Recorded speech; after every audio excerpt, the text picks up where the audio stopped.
Bismillahirrahmanirrahim. Assalamualaikum warahmatullahi wabarakatuh. Alhamdulillahirabbil alamin wassalatu wassalamu ala asyrafil anbiya'i wal mursalin wa ala alihi wa sahbihi ajma'in. InsyaAllah tajuk perkongsian kita pada kali ini adalah adabul kalam, iaitu adab berbicara,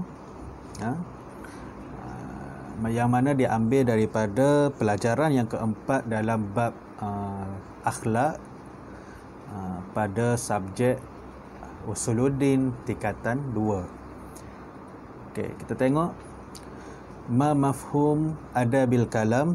Apakah yang dimaksudkan dengan adab berkata-kata, adab dalam berbicara, iaitu maksudnya adalah hifzul alfaz min jami'il afat wa takallumi fiha huwa mubahun la dararun 'alal mutakallimi fihi, iaitu menjaga lafaz percakapan dalam setiap situasi sehingga orang yang mendengar percakapan tersebut tidak mendapat mudarat. Kita menjaga percakapan kita supaya orang yang mendengar apa yang kita cakap tu tak mendapat mudarat, maksudnya tak sakit hati, tidak cengeng, orang kata tidak tak sedap didengar. Okey, itu maksud adab dalam berkata-kata ataupun adab berbicara. Okey, kemudian uzkur dalilun naqli ala hifzil lisan. Sebutkan dalil naqli tentang menjaga lidah, menjaga adab dalam berkata-kata. Okey, firman Allah Subhanahu wa taala, ma yalfizu min qaulin illa ladaihi raqibun atid, iaitu tidak ada sebarang perkataan yang dilafazkan ataupun perbuatan yang dilakukan melainkan ada padanya malaikat pengawas yang mencatatkan dan menerima, mencatat dan menulis setiap kelakuan kita. Okey, kemudian kita tengok bayin adabil kalam, adab-adab dalam berbicara. Yang pertama, al-i'radu anil fahsyi, jangan cakap perkara yang tak elok, jangan cakap sesuatu yang tak elok. Okey, ba at-tarassulu wa tu'addatu fil kalam, iaitu percakapan yang kita cakap tu, apa-apa yang kita cakap tu at-tarassulu, sampai, ataupun waktu addatu fil kalam, ada maksud dan benar kata-kata tersebut. At-tarassulu, sampai, iaitu setiap apa yang kita cakap mempunyai maksud, dan perkara tersebut ada kebenarannya. Okay, jim hafdus sauti illa indal hajat, iaitu menjaga suara kecuali apabila diperlukan. Berkata-katalah dengan nada suara yang sepatutnya, patut slow, patut sederhana kuat, kita sederhanakan sikit. Patut berkata dengan kuat, ada hajat untuk maksudnya indal hajat tu, ada hajat untuk kita berkata dengan kuat, masa tu boleh digunakan ikut situasi dalam berbicara. Okey, dal al-iqbalu 'alal mutahaddisi bi talaqatil wajhi, iaitu memandang wajah orang, memandang wajah orang ketika bercakap, memandang wajah orang ketika bercakap. Maksudnya mata bertentang mata ketika bercakap. Sebabnya kalau kita tak bertentang mata dengan orang ni, salah satunya sebab kenapa kena bertentang mata ni adalah kerana kalau kita tak bertentang mata, orang akan anggap kita menipu mungkin. Orang sedang anggap kita ni bercakap perkara yang tidak benar. Bila kita bercakap dalam masa yang sama kita tentang mata orang yang bercakap dengan kita tu, orang akan lebih percaya kepada apa yang kita nak sampaikan. Okey, kemudian mukhatabatun nas ala qadri uqulihim, iaitu bercakap mengikut tahap kefahaman audiens kita. Bercakap mengikut perkara yang mudah difaham oleh orang yang mendengar. Maksudnya kita tengok audiens kita tu siapa. Kalau audiens kanak-kanak, kena bercakap ikut cara kanak-kanak supaya kanak-kanak mudah faham. Okay. Kalau audiens kita tu orang tua, kena bercakap cara apa yang orang tua mudah faham. Kalau kita sebut perkataan-perkataan yang sangat bombastik ketika bercakap dengan orang yang tak sampai ataupun tak tahu apa yang dimaksudkan, dia takkan faham. Macam kita cakap anjakan paradigma dan sebagainya, bagi orang yang faham, dia fahamlah. Kalau orang yang tak faham, gunakan bahasa yang senang difahami oleh audiens kita. Siapa yang mendengar? Kalau kita orang yang bercakap, siapa yang mendengar siapa yang kat depan kita, siapa yang sedang mendengar apa yang kita cakapkan, bagi bahasa yang paling mudah untuk orang faham. Okey, kemudian al-sa'il ay yatalattafa fi su'al wadih bi ijaz. Okey, kemudian dia kata sikap orang yang menyoal ketika bertanya soalan. Okey,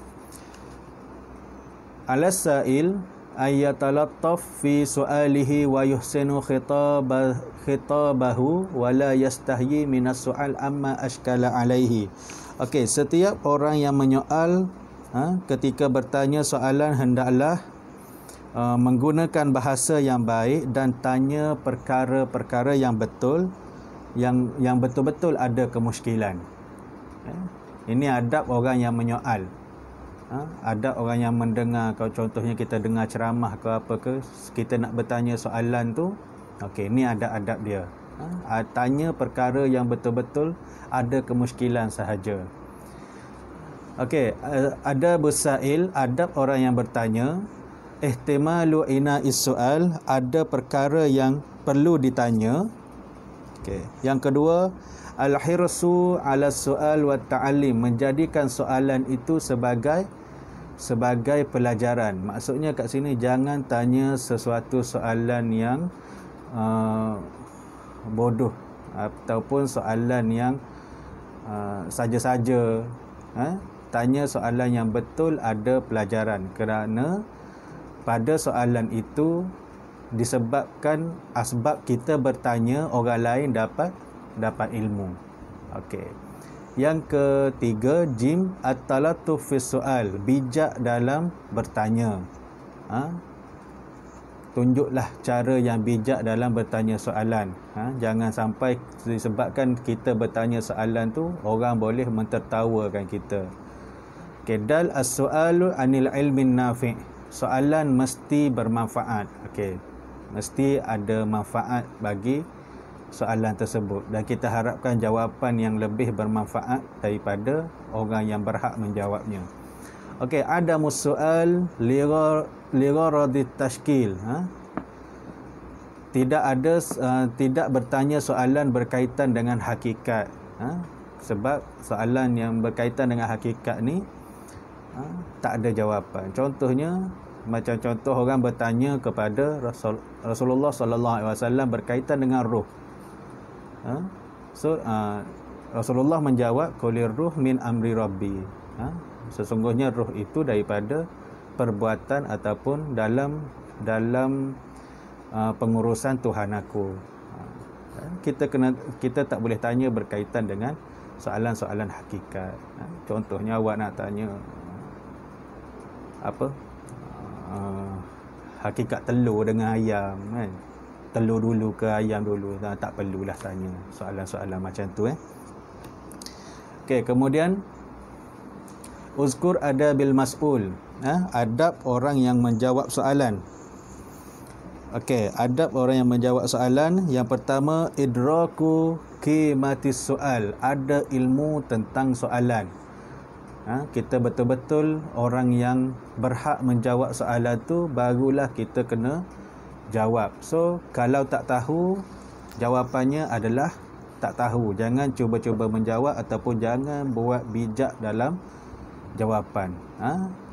Saya rasa, ana rasa, tak boleh rasa-rasa. Kalau tak tahu, teruskan cakap tak tahu. Kalau orang minta pendapat lain, Orang tanya soalan lain, pada pendapat saya. Okey. So kalau soalan tu berkaitan dengan hukum, kita tak boleh pada pendapat saya, kita kena bagi satu hujah yang ada nas tentang hukum tersebut. Dan tak boleh saya rasa. Yang kedua, tasji'ul muta'allimin 'ala soal. Berani menghadapi soalan. Orang yang menjawab soalan tu berani menghadapi soalan. Kalau kena soal sikit-sikit dah berpeluh, dah macam tak boleh jawab tu, maksudnya kita tak berani nak menghadapi soalan, so tak payah nak jawab soalan tu. Sama, dia kesinambungan daripada yang pertama tadi. Yang ke jim tarhul as'ilatil hamah, menjelaskan soalan. Okay, sebelum menjawab, kita sebagai orang yang nak menjawab ni, sebelum jawab soalan, kita kena jelaskan dulu soalan, ataupun kita ulang lagi sekali soalan yang ditanya supaya tidak timbul salah faham. Takut orang tanya lain, kita jawab lain. Okey, yang seterusnya adamul irhaqul bil as'ilah, tidak terbeban dengan soalan.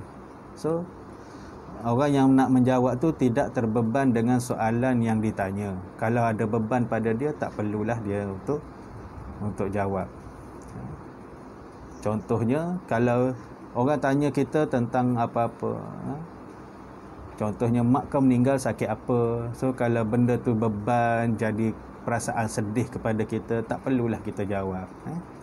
Raddul ilmi fi ma la ya'lamu illallah, iaitu mengembalikan apa yang tidak tahu kepada Allah Subhanahu Wa Taala. Dan soalan-soalan yang datang sekiranya kita tak tahu, kita jawab jelah wallahu a'lam, saya tak tahu, hanya Allah yang tahu, boleh rujuk orang lain dan sebagainya. Kita kena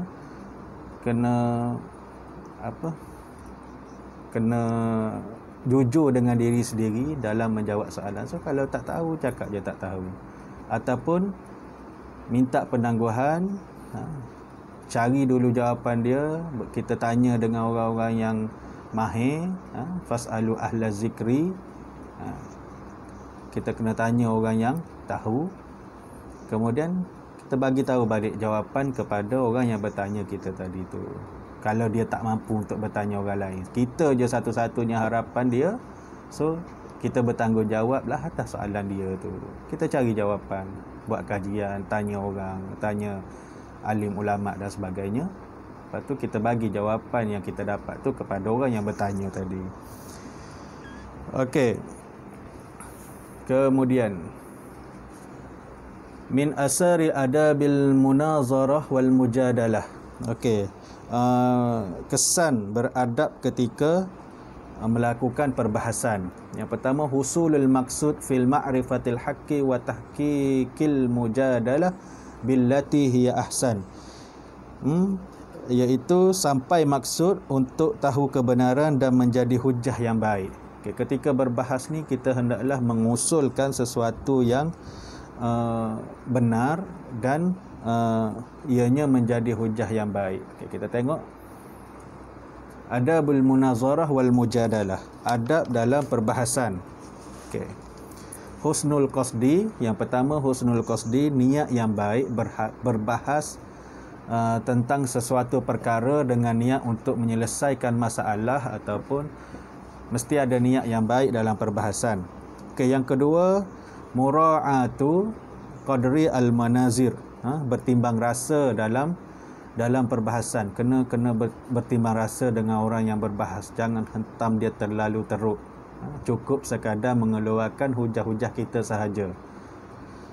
Tak ada body shaming dan sebagainya, tu dah mengarut dah tu. Okey, yang ketiga, al-mujadalatu bil husna, keterangan yang baik dan betul, memberi keterangan yang baik dan keterangan yang betul. Kita jangan ubah fakta ataupun mencipta fakta yang baru, yang tidak bersesuaian dengan apa yang dibahaskan. Okey, yang keempat, adamu tahawuni ma'al mukhalif, jangan merendahkan pihak lawan. Okey, jangan merendah-rendahkan pihak lawan. Macam contoh body shaming tadi itulah, ataupun awak ni tak cukup akal lah, tak payahlah nak berbahas, contohnya, jangan cakap macam tu. Okay, jangan merendahkan pihak lawan. Yang kelima, al-ittifaqu 'alal usus. Ada perjanjian asas. Okey, ataupun berbahas kembali kepada asas, kepada perbahasan itu. Wa tahriru mawdi'in niza' bil alfazil wadihah. Menyelesaikan konflik dengan kata-kata yang baik. Menyelesaikan konflik perbahasan itu dengan kata-kata yang baik. Dan yang terakhir, tajannubu al-ghadabi wad-dajari. Elakkan perasaan marah di dalam perbahasan. Kalau kita kalah, terimalah bahawa hujah yang disampaikan oleh pihak lawan itu benar dan terimalah pendapat dia. Jangan kita masih lagi dalam keadaan marah nak mempertahankan kita punya hujah walaupun benda tu terbukti salah. Okey. Kemudian lil kalam al-bazi'i atharun qabihun uzkurha. Okey, bagi kata-kata yang buruk kesannya buruk, iaitu adatun mudmiratun li'alaqatil wal isdiqati wal ailah, merosakkan hubungan persahabatan dan kekeluargaan. Okey, kalau kita bercakap buruk, kesannya buruk. Okey, kesannya apa? Yang pertama, merosakkan hubungan silaturahim antara keluarga dan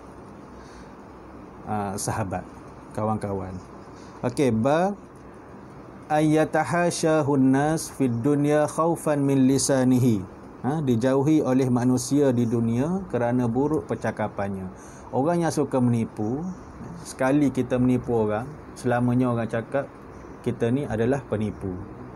Tak payah dengarlah, kalau dia tu 10 yang dia cakap, 1 pun belum tentu betul. Orang tak akan percaya pada kita.